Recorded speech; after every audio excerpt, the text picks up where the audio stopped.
They saw the ambulance pull up to the side of the road and people quickly coming out of the vehicle. A gurney was pulled out and 2 paramedics pushed and guided it towards the house. "What happened here?" one of the paramedics asked, first looking at them and then to his dad. Seeing his mom not wanting to say the words, he answered before she would. "I hit my dad, and he hasn't moved in a while." The 3 paramedics looked at one another before they rushed over to his dad. "Sir, are you alright? Can you hear me?" One of the paramedics said. Looking at the other 2, he said, "He isn't responsive." Another paramedic had pulled out a stethoscope and was trying to listen for a heartbeat. She lifted her head and nodded to the first one. The last one pulled out a neck brace to keep the head and neck stable. With the help from the other 2, the last one took a rigid-looking board from under the gurney. "Okay, on the count of 3, slowly turn him to the side. 1, 2, 3. His father was tilted to one side and the board slid under him.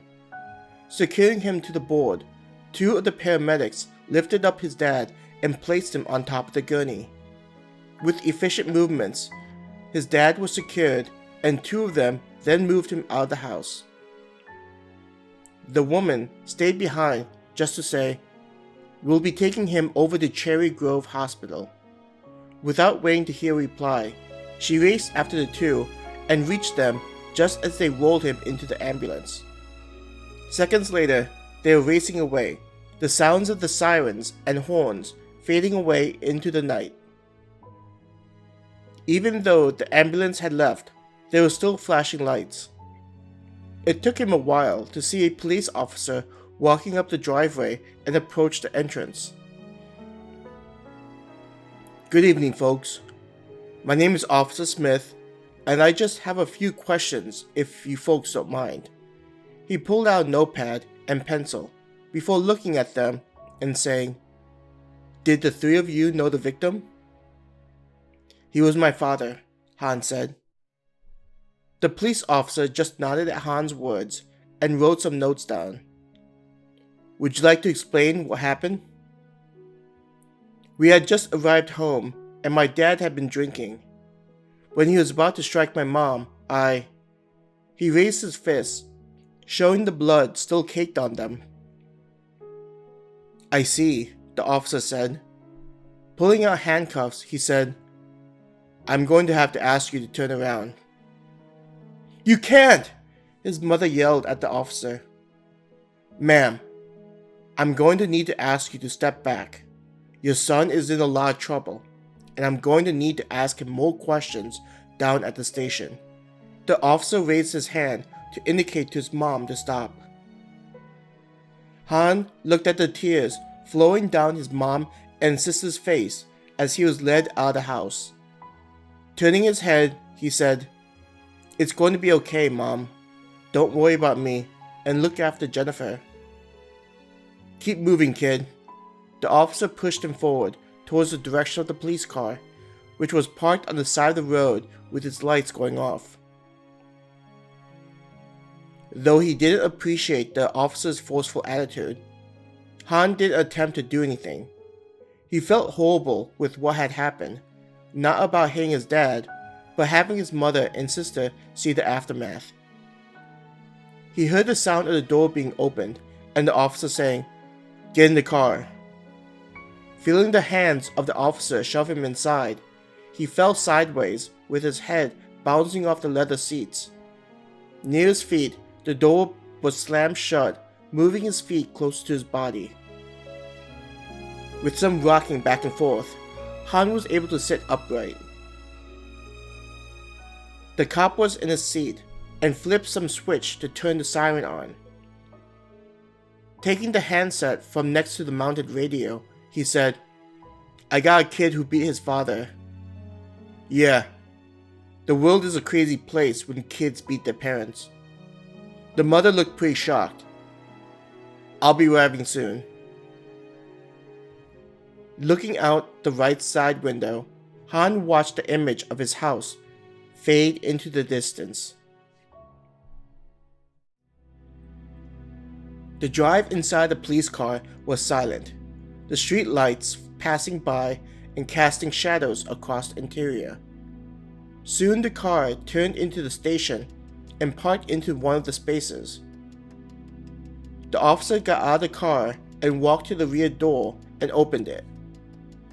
Han felt the officer's hand grab his arm and yank him out of the car. Hopping a couple of times to regain his balance, Han kept pace with the officer, who seemed to not care about the way he treated him.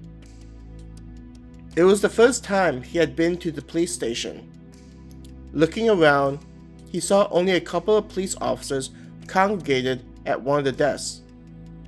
There only seemed to be male police officers, something which seemed odd to him. When he looked at the front of the office, he was surprised to see a lone female officer. Her desk was near where the secretary was placed to greet the public. The secretary, being a woman, wasn't something he was surprised about, with the mentality this age had with gender stereotypes.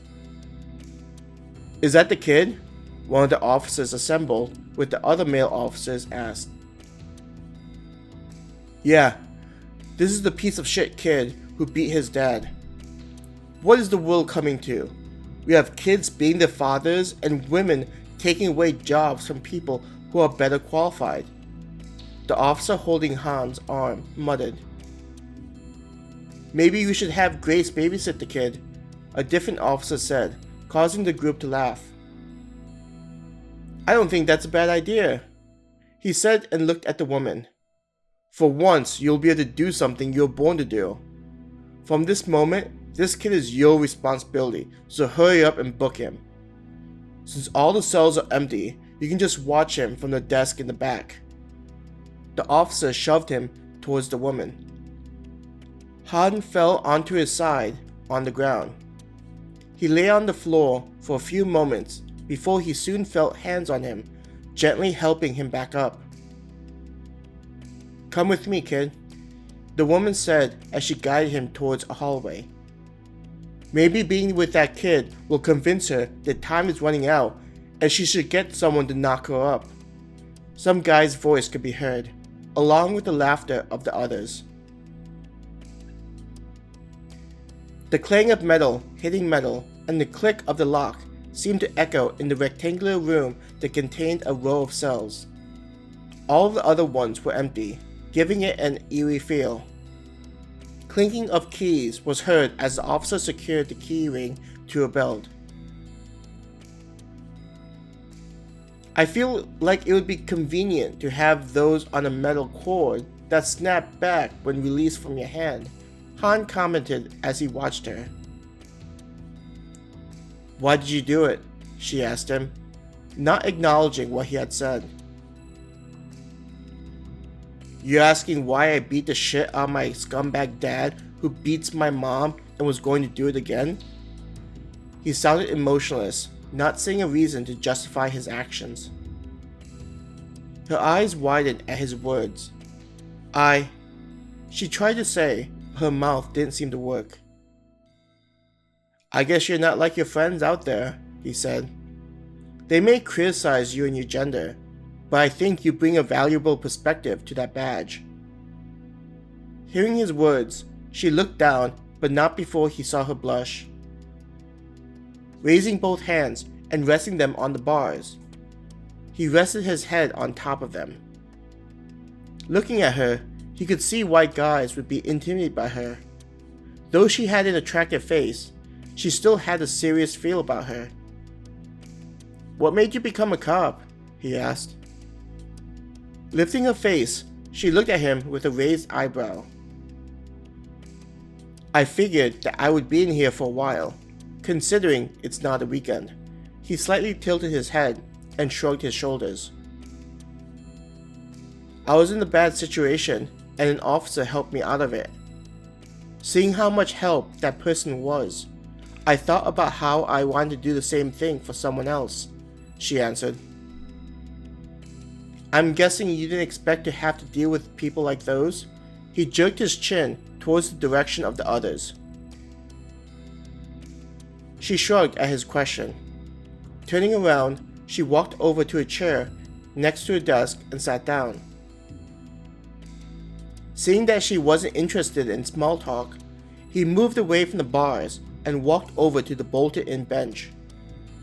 Sitting on it, Han lifted his feet and turned so as to lay down. He rested his feet on a cell wall. Staring at the ceiling, he wondered what he was going to do, since it was likely he was going to be here until Monday.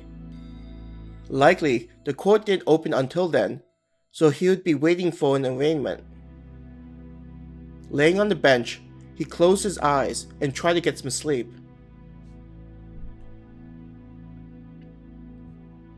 "Where's my son?" a voice yelled, waking him from his nap. Turning his head, he saw that officer still sitting down, but she turned her head towards the commotion. Muffled voices could be heard before Han heard, "No, my son did nothing wrong. He's not a criminal." "Grace, get over here and deal with this," a voice called out, clearly annoyed by the situation. Looking over to where Han was laying on his back, she said, "I'll be back, so don't do anything." Taking his feet off from their resting position and getting up, so that he was in a sitting position, he knew that his mother and sister had finally arrived at the station. He didn't know what good she would be able to do, but part of him was happy that she had come. Several minutes seemed to pass by before he heard multiple people walking down the hallway. He saw the officer first before seeing his mother and sister. When he made eye contact with them, they rushed over to the bars. "My baby! Mommy is here! Are you alright?" his mother urgently asked him. "I'm alright, Mom. I've just been inside here." He tried to make his situation sound better than it was. Jennifer looked at him like she knew that he was brushing a lot under the rug instead of being honest. "Why is my brother even inside of here?" "He was defending my mother." Jennifer looked towards the officer and asked. "I'm sorry, but all I'm supposed to do is watch your brother whenever I'm on my shift. I have no ability to fix the situation." She looked guilty, feeling like things were out of her control. "Then lock me up too," his mother demanded. "Mom, what are you talking about?" Jennifer exclaimed, turning to look at her. What kind of mother just lets her son stay inside a cell without being there to provide support? "This situation is all my fault. I shouldn't have let your father continue with his behavior," she tried to explain to Jennifer, who had moved to stand in the way, trying to prevent their mother from going into the neighboring cell. "Mom, you don't need to do that. I'm going to be fine." Han tried to calm his mother down. As he looked at the officer and tried to signal to her to get the two of them out of the station before something crazy happened. The officer seemed to understand what he was trying to say and began moving towards his mother and sister to guide them out. Though she looked overwhelmed, the officer seemed to be able to fall on her training to help herself in this situation. A scream could be heard from the front of the station, likely the secretary based on the sound. His mother and sister both became silent immediately, not expecting to hear a scream inside of a police station. "Calm the hell down, Harmony," an officer yelled out. There was a moment of silence before they heard him cry out, "What the hell is the matter with you?" The four of them in the back were silent as they tried to follow what was happening. "Harmony, what are you doing? You need to contact the hospital. This man is obviously... What are you..." The disjointed conversation and scream at the end made Jennifer move closer to their mom. The officer turned to look at Han and then his mom, a mixture of confusion and fear in her eyes. "He's eating Jim! Get the fuck off of him!" An officer's voice could be heard yelling out, and then the sound of gunfire. "No, you need to shoot them in the head. I watched it in the movie," a different officer suggested, followed by more gunfire. From the sounds of the fire, the second voice likely joined in. Silence followed as they stopped firing at whatever had come into the station. The voice that offered advice was screaming, "That's impossible! They're supposed to go down!" Panic had invaded his words, likely as the officer was trying to understand what was happening. Han snapped his finger at the officer. "You need to let me out now." The officer looked at him blankly, and then slowly shook her head. "I can't. Whatever is out there is going to get here at some point. Unless you plan on locking yourself in, which doesn't guarantee safety, you're going to end up like that one officer." He looked at her. "But," the officer stammered, still trying to stick to previous logic. "You better hope that whatever that thing is just an isolated incident." He further drove in his point.